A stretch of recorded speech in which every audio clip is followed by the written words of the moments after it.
दोबारा योगी को उत्तर प्रदेश का मुख्यमंत्री नहीं बनने देंगे।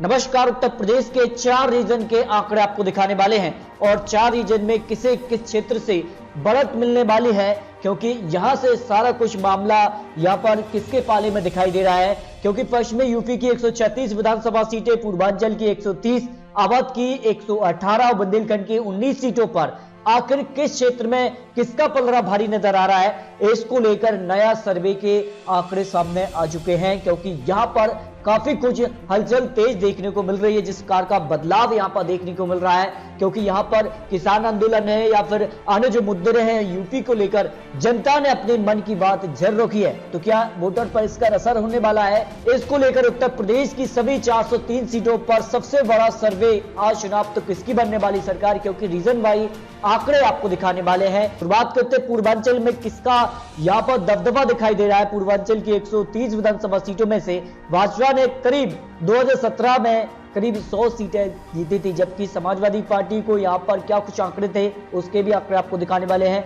जबकि नया जो सर्वे आया है उसमें 66 से 70 विधानसभा सीटें बीजेपी जीत सकती है। यहां पर पूर्वांचल में काफी कुछ हलचल है और जिस कार का यहां पर माहौल देखने को मिल रहा है और बीजेपी को कहीं ना कहीं पिछले चुनाव से नए चुनाव यानी 2022 पर कुछ यहां पर नुकसान हो सकता है। वहीं समाजवादी पार्टी की बात करें तो पूर्वांचल में कितना बदलाव यहां पर लोग चाहते हैं और इस वक्त समाजवादी पार्टी की स्थिति क्या दिखाई दे रही है, इसके अलावा और महत्वपूर्ण आंकड़े भी आपको देने वाले हैं। समाजवादी पार्टी को 2017 के नतीजे पर केवल 14 सीटें ही इस क्षेत्र से मिली थी और ये वो बड़ा कारण था कि समाजवादी पार्टी 2017 में सरकार बनाने से यहां पर पीछे रह गई। यानी कहा जाए तो अब जो ताजा सर्वे ने आप पर निकल कर आया है उसमें कहीं ना कहीं जनता ने अपने आंकड़े रखे हैं। 47 से 51 सीटें समाजवादी पार्टी को अब पूर्वांचल में जाने की संभावनाएं लगाई जा रही है। यानी कहा जाए तो अब जो आंकड़ा है वो समाजवादी पार्टी का बढ़ता नजर आ रहा है। आने वाले वक्त में क्या समाजवादी पार्टी ये आंकड़ा और बढ़ा पाएगी या नहीं, क्योंकि जिस कार से यहाँ पर समाजवादी पार्टी अब चुनावी प्रचार में जुटी है उसका फायदा आने वाले वक्त में समाजवादी पार्टी को मिल सकता है। वहीं बसपा की बात करें तो बसपा को 2017 में 10 सीटें, लेकिन ताजा सर्वे और कम सीटें दिखा रहा है, 4 से 8 ही सीटें। भाई कांग्रेस की स्थिति भी ठीक ठाक नजर नहीं आ रही है। कांग्रेस को 2 सीटें इस क्षेत्र से मिली थी और ताजा सर्वे भी करीब यही आसपास आंकड़े दिखा रहा है। इसके अलावा पूर्वांचल में कितना बदलाव लोग चाहते हैं और पूर्वांचल में करीब 130 विधानसभा सीटें आती हैं। उसमें अगर बात करें तो अन्य पर जो काफी महत्वपूर्ण है, अन्य किसके साथ जाते हैं, क्योंकि काफी कुछ गठबंधन तो फिक्स हो गए हैं समाजवादी पार्टी के साथ, वही बीजेपी के साथ अपना दल है। इसके अलावा अगर बात करें तो काफी कुछ और दल ऐसे हैं जो कहीं ना कहीं पार्टियों के काम बिगाड़ भी सकते हैं और कोई पार्टी का काम बना भी सकते हैं। इसमें अन्य काफी महत्वपूर्ण है, लेकिन इस क्षेत्र में अन्य का ज्यादा असर दिखाई नहीं दे रहा है। 4 सीटें हैं 2017 के नतीजों में और ताजा सर्वे भी करीब 2 से 6 सीटें ही दिखाई दे रहा है। अब बात करते हैं कि आखिर सारा जो आंकड़ा है अगर एक साथ इसको देखा जाए तो पूर्वांचल में 130 विधानसभा सीटों पर बीजेपी को जो ताजा सर्वे यहाँ पर जारी हुआ है उस पर 66 से 70 सीटें, समाजवादी पार्टी को 47 से 51 सीटें, बसपा को 4 से 8 सीटें, कांग्रेस को 1 से 5, अन्य को 2 से 6 ही सीटें दिखाई गई हैं। यानी सारा जो यहाँ पर कह सकते हैं कि टक्कर और यहाँ पर कह सकते हैं कि जो खेल है, राजनीतिक खेल है, वो बसपा और समाजवादी पार्टी के ही बीच दिखाई दे रहा है और उसमें काफी कुछ अंतर दिखाई कम दे रहा है। क्योंकि यानी कहा जाए तो पूर्वांचल में समाजवादी पार्टी और बीजेपी में ही आमने सामने की टक्कर दिखाई दे रही है। अब देखिए पश्चिमी यूपी में क्या कुछ आंकड़ा है। पश्चिमी यूपी काफी महत्वपूर्ण क्षेत्र है बीजेपी के दृष्टिकोण से, क्योंकि पश्चिमी यूपी की 136 विधानसभा सीटों में से बीजेपी ने 2017 में 109 विधानसभा सीट ही हासिल कर ली थी। यानी सारा खेल बीजेपी का जीत का सिलसिला पश्चिमी यूपी से शुरू हुआ था और यहाँ सारा मामला जो था वो बीजेपी के पक्ष में था।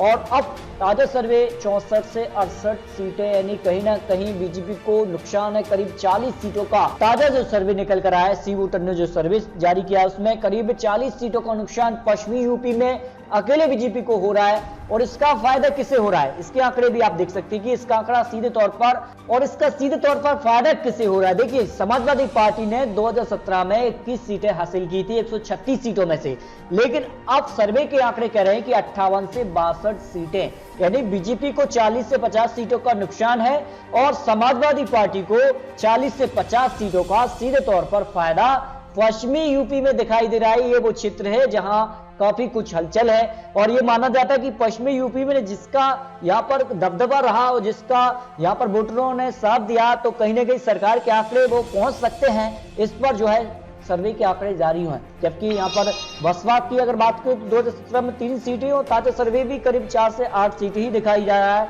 जबकि यहाँ पर कांग्रेस है 2 सीटें 2017 में और ताजा सर्वे के हिसाब से 2 से 6 सीट ही यहाँ पर कांग्रेस को दिखाई दे रही है। अन्य की बात कर लेते हैं तो अन्य को भी 1 सीट 2017 में, लेकिन ताजा सर्वे में 0 से 2 सीट ही दिखाई दे रही है। यानी पश्चिमी यूपी में बीजेपी को नुकसान दिखाई दे रहा है सर्वे के हिसाब से और समाजवादी पार्टी को फायदा हो रहा है, ये सर्वे सीबूटर ने जो जारी किया है। अब बात कर लेते हैं कि आखिर जो सारा आंकड़ा है, सारे आंकड़ों को एक साथ देखते हैं तो समाजवादी पार्टी को करीब 58 से 62 सीटें और बीजेपी को 64 से 68 सीटें, यानी करीब 10 सीटों का ही अंतर यहां पर दिखाई दे रहा है बीजेपी और समाजवादी पार्टी के अंदर पश्चिमी यूपी। यानी कहा जाए तो बीजेपी और समाजवादी पार्टी में ही आमने सामने की टक्कर यहां पर दिखाई दे रही है, जबकि बसपा को 4 से 8 सीटें, कांग्रेस को 2 से 6 सीटें और अन्य को 0 से 2 सीट ही यहां पर दिखाई दे रही हैं। यानी काफी कुछ अंतर यहां पर दिखाई दे रहा है। और यहां पर बात करते हैं तो अब पश्चिमी यूपी में क्या कुछ अंतर था और नतीजों में अगर गौर करें तो जिस प्रकार से यहां पर पश्चिमी यूपी काफी महत्वपूर्ण क्षेत्र माना जाता है। अगर बात करें तो अवध में क्या कुछ है, यहाँ पर बदलाव लोग चाह रहे हैं या फिर बीजेपी के साथ ही देख रहे हैं, इस पर आपको आंकड़े देते हैं। देखिए अवध की 118 विधानसभा सीटें हैं और 2017 के नतीजे में 97 सीटें बीजेपी ने हासिल की थी। यानी अवध भी बीजेपी के जो है पक्ष में रहा था 2017 में, लेकिन ताजा सर्वे के आंकड़े भी बीजेपी को यहाँ पर 68 से 72 सीटें दिखा रहे हैं। यानी अवध में बीजेपी की स्थिति जो है वो ठीक ठाक नजर आ रही है सर्वे के हिसाब से, जो यहाँ पर सर्वे निकलकर सामने आ रहा है। वही समाजवादी पार्टी के आंकड़े में भी यहाँ पर काफी कुछ उछाल दिखाई दे रही है। 2017 में तो 12 सीटें, लेकिन ताजा सर्वे कह रहा है कि 40 से 44 सीटें, यानी करीब 30 से 35 सीटें समाजवादी पार्टी को प्लस हो रही हैं अवध में। अगर आज चुनाव हो जाते हैं तो इस स्थिति पर समाजवादी पार्टी जो है वो पहुंच सकती है, जो आंकड़े यहां पर निकलकर सामने आ रहे हैं। जबकि बसपा को यहां पर 2017 में 6 सीटें और ताजा सर्वे कह रहा है कि 3 से 7 ही सीटें यहां पर मिल सकती हैं। इसके अलावा कांग्रेस को 3 सीटें नतीजों में और ताजा सर्वे अनुसार 0 से 3 सीट ही यहां पर जो है कांग्रेस को मिल सकती है। अवध क्षेत्र की 118 विधानसभा सीटों पर आंकड़े निकल कर आ रहे हैं। जबकि अन्य की बात करें तो अन्य को एक भी सीट यहां से नहीं मिली थी और जब ताजा सर्वे कह रहा है कि 0 से 2 सीटें अन्य के पक्ष में जाने की संभावना यहां पर लगाई गई है। अगर सारे आंकड़ों को एक साथ देखे जाए तो फिर क्या कुछ आंकड़ा बनता है। बीजेपी को 68 से 72 सीटें, समाजवादी पार्टी को 40 से 44 सीटें, बसपा को 3 से 6 सीटें, कांग्रेस को 0 से 3 सीटें, अन्य को 0 से 2 सीटें। यानी यहां पर भी बात की जाए तो बीजेपी भले ही यहां पर बात करें तो आगे दिखाई दे रही है, लेकिन समाजवादी पार्टी यहां पर काफी कुछ यहां पर टक्कर देती नजर आ रही है। आने वाले वक्त में क्या समाजवादी पार्टी इस गैप को और कम करेगी या फिर और पीछे निकल जाएगी, ये तो आने वाला वक्त ही बताएगा।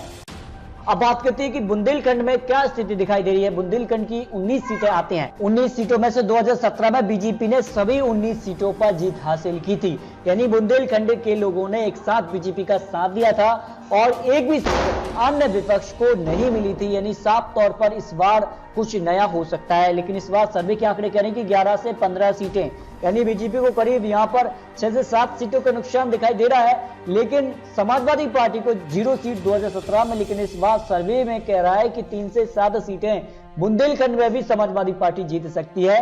बाकी अन्य पार्टी को एक भी सीट जाने की उम्मीद यहां पर नहीं लगाई गई है। यानी कहा जाए तो बुंदेलखंड के लोगों जो है इस बार बीजेपी और समाजवादी पार्टी दोनों के साथ जा सकते हैं। ये आंकड़े यहां पर निकल के सामने आ रहे हैं। आखिर किसे कितनी सीटें जा सकती हैं ये तो आने वाला वक्त ही बताने वाला है, लेकिन सर्वे के आंकड़े कह रहे हैं कि बीजेपी को कुछ सीटों का नुकसान 2022 में हो सकता है, जबकि समाजवादी पार्टी यहां पर कुछ आगे जा सकती है। क्या होगा ये तो आने वाला वक्त ही बताएगा। लेकिन दोस्तों आपको क्या लगता है, अपनी राय कमेंट बॉक्स में जरूर रखिए। आखिर चारों रीजन पर किसकी हो सकती है जीत? क्या 2017 की तरह बीजेपी चारों रीजनों पर अपना कब्जा जमाएगी या फिर समाजवादी पार्टी जिस प्रकार से आंकड़े देखने को मिले हैं, इसकी झलक हमने पंचायत चुनाव में भी देखने को मिली थी। पंचायत चुनाव में भी बीजेपी से बढ़कर समाजवादी पार्टी को जनता ने बहुमत दिया था, वोटिंग दी थी और पंचायत चुनाव में समाजवादी पार्टी सबसे बड़ी पार्टी बनी थी। तो इस बार अपनी राय कमेंट बॉक्स में रखिए कि आखिर उत्तर प्रदेश की 403 सीटों पर किसकी हो सकती है जीत और किसकी हो सकती है हार। इस पर अपनी राय रखिए। मिलते हैं दोस्तों और सटीक महत्वपूर्ण विश्लेषण के साथ, तब तक के लिए जय हिंद, जय भारत।